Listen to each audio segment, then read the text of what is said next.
இன்னொரு சிறப்பம்சம் இருக்குது. அவரும் நானும் முதல் பாகம் நூல் வெளியீட்டில் சிறிய குழந்தைகளாக இருந்த என் பேத்திகள் தன்மையா நிலானி 2 பேரும் முதல் பாகம் முதல் பிரதியை எங்கள் குடும்பம் சார்பாக பெற்றுக்கொண்டார்கள். இப்போது வளர்ந்த எங்கள் பேரப்பிள்ளைகள் 4 பேருமே இந்த நூலில் எங்களை பற்றியும் தங்கள் எண்ணங்களை பற்றியும் பகிர்ந்தது அதனுடைய சிறப்பு அம்சம். அதனால் இந்த நூல் முழுமையடைந்தது. ஒரு பாட்டியாக எனக்கு அதில் அளவில்லாத மகிழ்ச்சி. வேற குழந்தைகளுக்கு என்னுடைய அன்பு முத்தங்களும் பிரியங்களும். அவரும் நானும் என்ற தலைப்பிற்கு இந்த நூல் என் கணவர் பற்றியும் என்னை பற்றியும் எங்கள் 50 வருட கால வாழ்க்கை பற்றியும் உணர்வு பூர்வமாக நான் என்னுடைய எண்ணோட்டத்தில் என்னுடைய பார்வையில் சொல்லும் நூல்.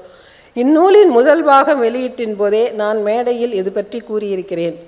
நான் எங்கே எந்த ஊருக்கு சென்றாலும் வெளிநாட்டுக்கு சென்றாலும் என்னை பார்ப்பவர்கள் உங்கள் புத்தகத்தை படித்திருக்கிறேன், ஏன் அப்புறம் எழுதுறதை விட்டுட்டீங்க, தொடர்ந்து எழுதுங்க என்று என்னை பலரும் பிரியமாக ஆர்வமாக கேட்டுக்கொண்டே இருந்தார்கள்.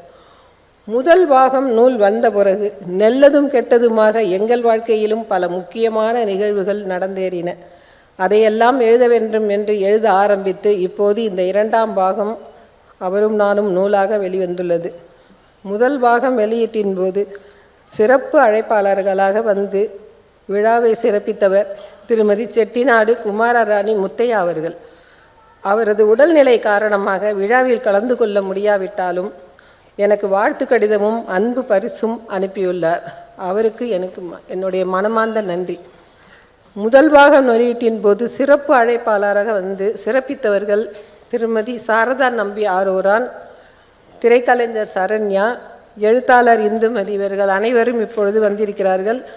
2ஆம் பாகம் நூல் வெளியிட்ட அறையை தந்து என்னை சிறப்பித்திருக்கிறார்கள். எனக்கு மிக்க மகிழ்ச்சி, பெருமையும் தருகிறது. அவர்களுக்கு என்னுடைய மனமார்ந்த நன்றி. மிக முக்கியமான இன்னொரு விஷயம், இந்த புத்தகத்தின் பெரும்பான்மை வாசகர்கள் நம் தமிழ்நாட்டு பெண்கள். என்னுடைய நூலின் முதல் பாகம் வெளிவந்தபோது என்னை அவர்கள் வீட்டில் ஒருவராக நினைத்து என்னை மறுபடியும் எழுத தூண்டியவர்களும் அவர்கள்தான். அவர்களுக்கும் என் மனமார்ந்த நன்றி. இந்த தொடரை வெளியிட்ட குமுதம் நிறுவனத்துக்கும் என் நன்றி.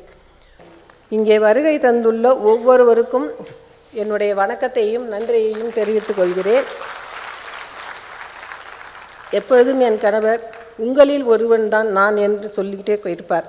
நூலும் அதே தலைப்பில் வெளியிட்டார். நானும் இன்று உங்களில் ஒருத்தியாகத்தான், நானும் எப்பொழுதுமே உங்களில் ஒருத்தியாகவே இருக்க ஆசைப்படுகிறேன். எல்லாருக்கும் நன்றி, வணக்கம்.